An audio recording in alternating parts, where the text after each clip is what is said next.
রায়াত গম্ভীর হয়ে বসে আছে নিজের তাঁবুতে। সে গভীর ভাবনার মাঝে নিমজ্জিত। মন জুড়ে চলেছে অন্ধকার রাজ্য আর রাজকুমারীর বিচরণ। অবচেতন মন যেন তার নিজের বিরুদ্ধতা করছে। তাঁবুতে ফেরার পর অনেকটা সময় পেরিয়ে গেছে, তবু মনটা পড়ে রয়েছে সেই অলৌকিক বইয়ের পাতায়। বিড়বিড়িয়ে বলে, কেন ওই রাজকন্যার জন্য আমি এত অস্থিরতা অনুভব করছি? কেন আমার স্পর্শে ওই বই স্বরূপ ফিরে পায়? খুঁজে বের করতে হবে এর কারণ। তার জন্য আগে ওই বইটা পড়া প্রয়োজন। বইটা নিতে গিয়ে দেখে সেটা যথাস্থানে নেই, জায়গাটা শূন্য পড়ে আছে। তবে কি হারিয়ে গেল বইটা? সেই সাথে সকল রহস্য। হঠাৎ রাগান্বিত স্বরে বলে ওঠে, এখানে তো রেখেছিলাম আমি। কে নিতে পারে ওটা? কে বিনা অনুমতিতে আমার তাঁবুতে প্রবেশ করেছে? অনেক খুঁজেও বইটা না পেয়ে আক্রোশে ফেটে পড়ে রায়াদ। সে জানে না এ অযথা রাগের কারণ, তবে বইটা তার লাগবেই। জানতে হবে সেই রাজ্যের সমস্ত রহস্য। তখনই সেখানে উপস্থিত হয় রিক। ভাইকে হন্য হয়ে কিছু খুঁজতে দেখে জিজ্ঞেস করে, কিছু খুঁজছিস ভাইয়া? এত চিন্তিত কেন দেখাচ্ছে তোকে? তুই কি আমার এখানে থেকে কোনো বই নিয়েছিস? ও হ্যাঁ, আমার তো বলতেই মনে নেই। তোর এখানে একটা অদ্ভুত দেখতে বই দেখলাম, ওটা আমার কাছে। পড়ার সময় পাইনি। কেন, গুরুত্বপূর্ণ কিছু?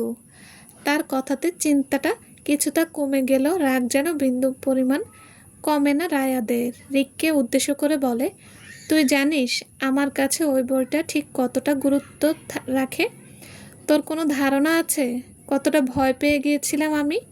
চমকায় রিক। ভাইকে আগে কখনো এভাবে রাগান্বিত হতে দেখেনি। সে তো এটাকে নতুন কোনো উপন্যাস বই ভেবে নিয়েছিল। এটা এত গুরুত্বপূর্ণ জানলে কখনোই ধরতো না। মাথা নিচু করে বলে, আমি দুঃখিত ভাইয়া, আমি বুঝতে পারিনি যে বইটা এতটা গুরুত্বপূর্ণ। আমি এক্ষুনি ওটা নিয়ে আসছি। বইটা এনে দিতেই রাত স্বস্তি পায়, কমে আসে সমস্ত রাগ। তাড়াতাড়ি বইটা হাতে নিয়ে রিককে সরি বলে নিজের ব্যবহারের জন্য। ইটস ওকে ভাইয়া, দোষটা আমারই ছিল। আর হ্যাঁ, আমি তো তোকে ডাকতে এসেছিলাম, সবাই একসাথে আড্ডা দিচ্ছে, তুইও আস। না, তুই যা, আমার এখন কিছু কাজ আছে। রিক মেকি হেসে বলে, এত কাজ করে কি করবি? বিয়ে তো আর করবি না, সারা জীবন তো সেই ঢেঁড়সের ঝাড় হয়েই থাকবি। এই, তুই যাবি এখান থেকে?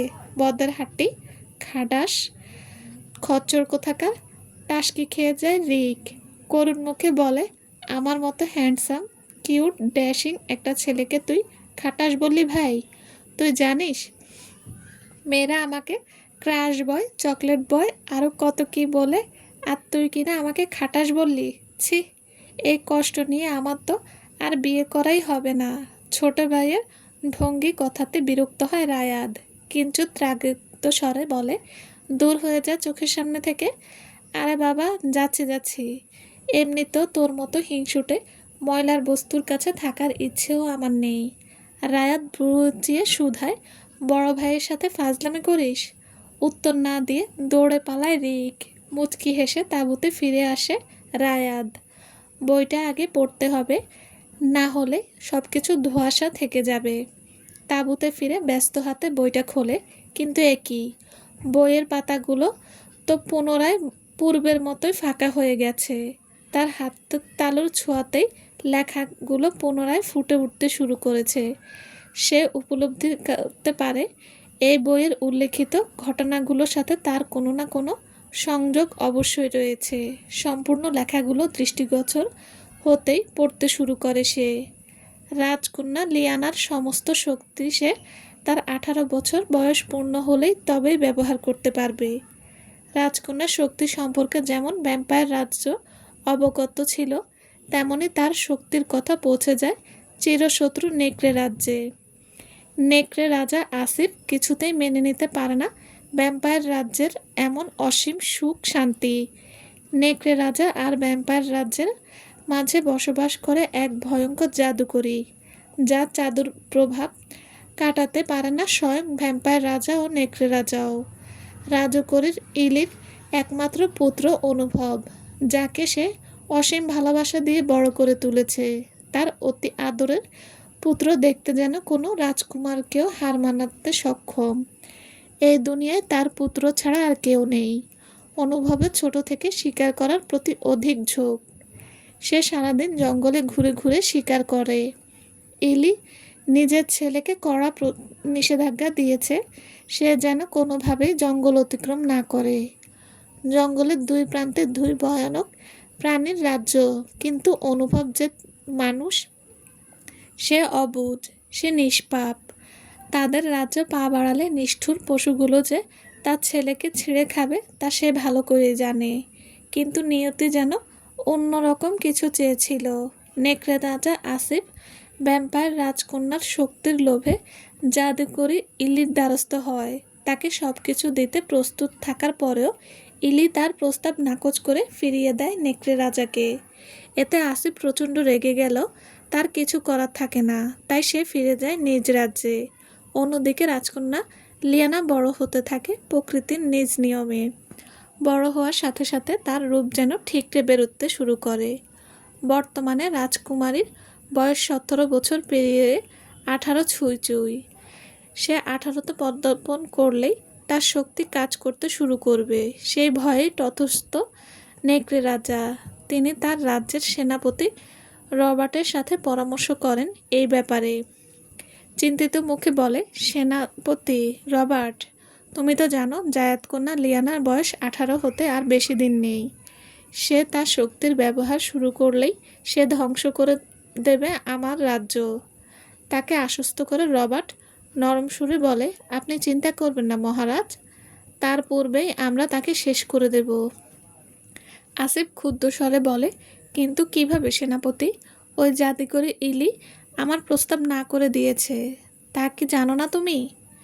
এত বড় সাহস ওই সামান্য জাদুকরির? কিছুক্ষণ ভেবে রবার্ট বলে, আগে রাজকন্যাকে শেষ করি, তারপর ওই মানবী ইলির ব্যবস্থা নেওয়া যাবে। আপনি অনুমতি দিলে আমি কিছু বলতে চাই। বলো সেনাপতি, তুমি এখন আমার একমাত্র ভরসা। মহারাজ, আমাদের রাজকুমার রঙ্গন অনেক বুদ্ধিমান। সে এমন একজন সুপুরুষ যার নেই কোনো আবেগ, নেই কোনো ভালোবাসা। তাকে দিয়ে রাজকুমারী লিয়ানাকে প্রণয়ের মায়ায় ফাঁসিয়ে শেষ করে দিলেই সমস্যার সমাধান হয়ে যাবে। সেনাপতির কথাতে খুশি হয় আসিফ, বলে, যথার্থই বলেছ রবার্ট, তুমি ডেকে পাঠাও আমার পুত্রকে। রাজকুমার রঙ্গন শিকারে ব্যস্ত। এর ভেতর বাবার ডাক পেয়ে ফিরে আসে প্রাসাদে। বাবাকে সেনাপতির রবার্টের সাথে বসে থাকতে দেখে কিছু একটা আন্দাজ করতে পেরে বলে, হঠাৎ আমার তলব কেন বাবা? পুত্রের কথায় ফিরে তাকায় আসিফ, শান্ত স্বরে বলে, দেখো রঙ্গন, তুমি এই রাজ্যের রাজকুমার, তোমার কিছু দায়িত্ব থাকে রাজ্যের প্রতি। আমি এবং সেনাপতি আলোচনা করে সিদ্ধান্ত নিয়েছি জায়েদ কন্যা লিয়ানাকে তুমি হত্যা করবে। এহেন কথায় আতকে ওঠে রঙ্গন, আতঙ্কিত স্বরে বলে, এসব কি বলছো? তুমি তো জ্ঞাত ওই রাজকন্যার শক্তির দৃষ্টান্ত সম্পর্কে। তার শক্তির সম্মুখে আমি খুবই নগণ্য। পুত্রের ভীত মুখশ্রী দেখে বিরক্ত হয়ে আসিফ তাকে আশ্বস্ত করতে বলে, আমার পুত্র, তোমাকে যুদ্ধ করতে বলিনি, বলেছি ভালোবাসার জালে ফাঁসাতে। ভালোবাসার জালে ফাঁসিয়ে শেষ করে দাও তাকে। পিতার কথায় সম্মতি জানিয়ে রঙ্গন বলে, ঠিক আছে, আমি অবশ্যই চেষ্টা করব। তবে শুনেছি রাজকন্যা পরীর মতো সুন্দরী এবং যথেষ্ট চতুর। এত সহজ হবে না তাকে ফাঁসানো। তাকে কৌশল দ্বারা ঘায়েল করতে হবে। তোমাকে আমি দায়িত্ব দিচ্ছি, আশা করি নিরাশ করবে না নিজের পিতাকে। আমি সর্বোচ্চ চেষ্টা করব। আসি। রাজকুমার প্রস্থান করতেই অট্টহাসিতে ফেটে পড়ে আসিফ ও রবার্ট। অনুভব শিকারের পেছনে ছুটতে ছুটতে জঙ্গলের শেষ প্রান্তে চলে এসে সে ঠিক তখনই শুনতে পায় কোনো নারীর খিলখিলিয়ে হাসির আওয়াজ। অবাক হয়ে ভাবে, এই গভীর জঙ্গলে কোনো নারী কিভাবে আসতে পারে? আর তার কোনো ধারণাই নেই দুটি ভয়ঙ্কর রাজ্য সম্পর্কে। সে আরেকটু এগিয়ে যায় হাসির উৎস খুঁজতে। কিছুটা এগোতেই দেখতে পায় সুন্দরী এক কন্যা গাছের ডালে দোল খাচ্ছে আর খিলখিলিয়ে হাসছে। এ যেন স্বর্গরাজ্যের কোনো দৃশ্য। এত মায়া কারো হাসির থাকতে পারে তার জানা ছিল না। হঠাৎ সেই নারীর চোখ পড়ে তার দিকে, ভ্রু কুঁচকে তাকায় হাঁ করে চেয়ে থাকা পুরুষটির দিকে। আচমকা সে গাছ থেকে নেমে তার হাত ধরে ছুট লাগায় জঙ্গলের উদ্দেশ্যে। ঘটনার আকস্মিকতায় টাসকি খায় অনুভব। নিজ মনে বলে, এই মেয়ে পাগল নাকি? অচেনা একটা পুরুষের হাত ধরে দৌড়াচ্ছে। অতি সুন্দরী মেয়েরা কি পাগল হয়? হায় খোদা, বাঁচাও আমাকে। শেষে কি এক পাগলির রূপে মুগ্ধ হলাম। জঙ্গলে এসে তার হাত ছেড়ে দেয়। অনুভব নারীটিকে উদ্দেশ্য করে কিছু বলতে নেবে, তার পূর্বে রমণী বলে ওঠে, আমার নাম লিয়ানা, আর আমি কোনো পাগল টাগল নই। ওখানে তোমার বিপদ হতে পারতো, তাই এখানে নিয়ে আসা। আশা করি বুঝেছ, নাকি আরও বোঝাবো? টাসকি খেয়ে যায় অনুভব। এই মেয়ে কি তার মনের কথা শুনতে পাচ্ছে?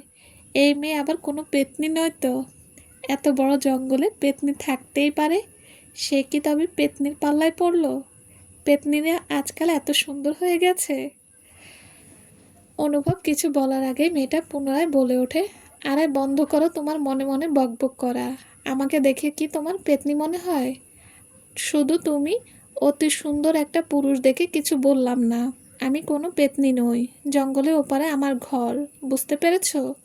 একের পর এক হতবাক হয়ে অনুভবের মুখ চুপসে যায়। সে ঠিক করে এই কন্যার সামনে মনে মনেও আর কিছু বলবে না।